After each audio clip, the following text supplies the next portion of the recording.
Hello friends, welcome to great Sara's kitchen. இன்றைக்கி நம்ம சேனலில் மஷ்ரூம் பிரியாணி எப்படி சூப்பராக செய்கிறதுன்னு பார்க்க போகிறோம். வாங்க வீடியோக்குள்ளே போகலாம். இன்றைக்கி நாம் மஷ்ரூம் பிரியாணி தான் செய்ய போகிறோம். மஷ்ரூம் பிரியாணி செய்ய தேவையான பொருட்கள்: மஷ்ரூம் ஒரு பேக்கெட் எடுத்துக்கோங்க, 3 டேபிள் ஸ்பூன் இஞ்சி பூண்டு விழுது எடுத்துக்கோங்க, 2 கேரட் எடுத்துக்கோங்க, 15 பீன்ஸ் எடுத்துக்கோங்க, ஒரு 3 வெங்காயம் எடுத்துக்கோங்க, ஒரு 2 தக்காளி எடுத்துக்கோங்க. இது ரெண்டுத்தையும் நீல வாக்கில் கட் பண்ணி தனியாக எடுத்து வச்சுக்கோங்க.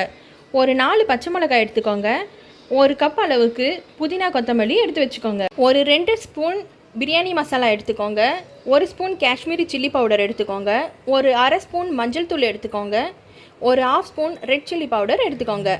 தேவையான அளவுக்கு உப்பு எடுத்துக்கோங்க. மசாலா பொருட்கள்: ஒரு 5 பிரிஞ்சி இலை எடுத்துக்கோங்க, ஒரு 4 ஏலக்காய் எடுத்துக்கோங்க, ஒரு 12 கிராம்பு எடுத்துக்கோங்க, ஒரு 3 துண்டு பட்டை எடுத்துக்கோங்க, ஒரு 4 அன்னாச்சி பூ எடுத்துக்கோங்க, கல்பாசி தேவையான அளவுக்கு எடுத்துக்கோங்க. இன்றைக்கி நாம் 3/4 கிலோ மஷ்ரூம் பிரியாணி தான் செய்ய போகிறோம். நாங்கள் இன்றைக்கி இந்த டம்ளர் அளவில் 3 டம்ளர் அரிசி எடுத்து வச்சுருக்கோம். ஒரு அகலமான பாத்திரம் எடுத்துக்கோங்க, அதை நல்லா சூடுபடுத்திக்கோங்க. தாளிக்கிறதுக்கு தேவையான அளவுக்கு எண்ணெய் ஊற்றிக்கோங்க. ஒரு 2 டேபிள் ஸ்பூன் அளவுக்கு நெய் சேர்த்துக்கோங்க. எண்ணெய் நல்லா சூடானதுக்கு அப்புறமா நம்ம வச்சுருக்க ஹோல் கரம் மசாலாவையும் இதோட நம்ம சேர்த்துக்கணும். மசாலா பொருட்கள் வெடிக்க ஆரம்பிச்சிருச்சு. இப்போ நாம் இதோட வெங்காயத்தை சேர்க்க போகிறோம். வெங்காயம் நல்லா வதக்கி வச்சுக்கோங்க. வெங்காயம் நல்லா வதங்கியிருக்கு. இப்போ நம்ம இதோட கட் பண்ணி வச்ச தக்காளியையும் பச்சை மிளகாவையும் சேர்க்க போகிறோம். இது ஒரு 4 பச்சை மிளகா, 3 மீடியம் சைஸ் தக்காளி.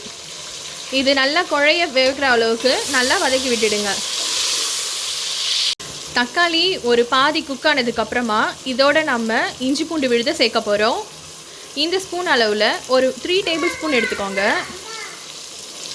இந்த இஞ்சி பூண்டு விழுத பச்சை வாசனை போகிற அளவுக்கு நல்லா வதக்கி விட்டுடுங்க. இஞ்சி பூண்டு நல்லா வதங்கியிருக்கு.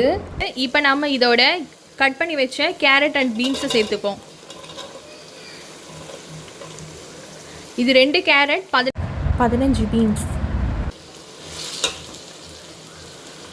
இதோட நம்ம கட் பண்ணி வச்சுருக்க மஷ்ரூமையும் சேர்த்துக்கோங்க.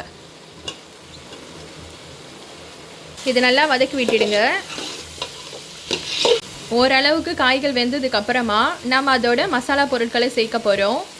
ஒரு 2 டேபிள் ஸ்பூன் அளவுக்கு பிரியாணி மசாலா, 1 டேபிள் ஸ்பூன் அளவுக்கு காஷ்மீரி சில்லி பவுடர், ஒரு 1/4 டீஸ்பூன் மஞ்சத்தூள், ஒரு 1/2 டீஸ்பூன் ரெட் சில்லி பவுடர் சேர்த்து நல்லா பச்சை வாசனை போகிற அளவுக்கு நல்லா வதக்கிடுங்க.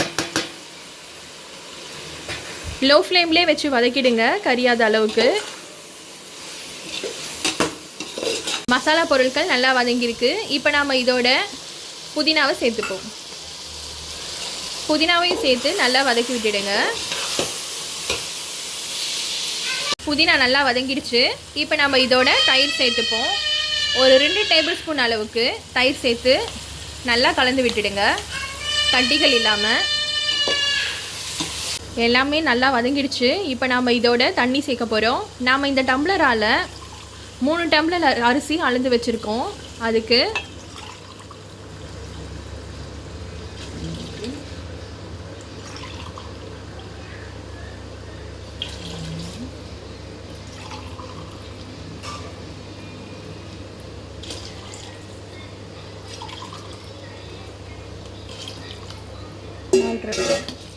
4 டம்ளர் ஹாட் வாட்டரை இதோடு சேர்த்து நல்லா கொதிக்க விடுங்க. இப்போது இது இந்த மசாலா கூட சேர்ந்து ஒரு கொதி வர வரைக்கும் வெயிட் பண்ணுவோம். இந்த ஸ்டேஜில் நம்ம தேவையான அளவுக்கு உப்பு இதோடு சேர்த்து கலந்து விட்டுடுங்க. உப்பு எவ்வளோ இருக்குது, கரெக்டாக இருக்கான்னு செக் பண்ணிக்கோங்க. சப்போஸ் பத்தலைன்னா நீங்கள் சேர்த்துக்கோங்க. தண்ணி நல்லா கொதி வர ஆரம்பிச்சிருச்சு. இப்போ நம்ம இதோட கழுவி வச்ச பாசுமதி அரிசியை இதோட சேர்த்துப்பாங்க. இதை நல்லா கலந்து விட்டுட்டு இது வேகிற வரைக்கும் வெயிட் பண்ணுவோம். தண்ணி ஃபுல்லாக நல்லா ட்ரை ஆகிருக்கு.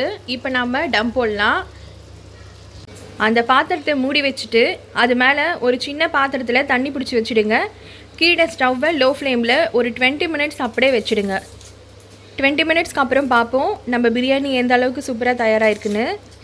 20 மினிட்ஸ்க்கு அப்புறம் ஓப்பன் பண்ணி பார்த்தோன்னா நம்ம பிரியாணி சூப்பராக தயாராகிருக்கு. அதை நல்லா கலந்து விடுங்க. மஷ்ரூம் பிரியாணி சூப்பராக தயாராகிருக்கு. இன்றைக்கி எங்கள் வீட்டில் mushroom biryani, onion raita, egg gravy, white rice, rasam. உங்கள் வீட்டில் என்ன சமையல்னு மறக்காமல் கமெண்டில் சொல்லுங்கள். இந்த மஷ்ரூம் பிரியாணி சூப்பராக தயாராகிருக்கு. கண்டிப்பாக உங்களுக்கு பிடிச்சிருக்கோன்னு நினைக்கிறேன். பிடிச்சிருந்தா லைக் பண்ணுங்கள், ஷேர் பண்ணுங்கள் அண்டு சப்ஸ்கிரைப் பண்ணுங்கள். அண்ட் கூடவே இருக்க பெல் ஐக்கானையும் கிளிக் பண்ணிக்கோங்க. அப்போ தான் நான் போடுற ஒவ்வொரு வீடியோவும் உங்களுக்கு உடனே வரும். இதே மாதிரி ஒரு சூப்பரான ரெசிபியோடு நான் உங்களை திரும்பவும் சந்திக்கிறேன். பாய்.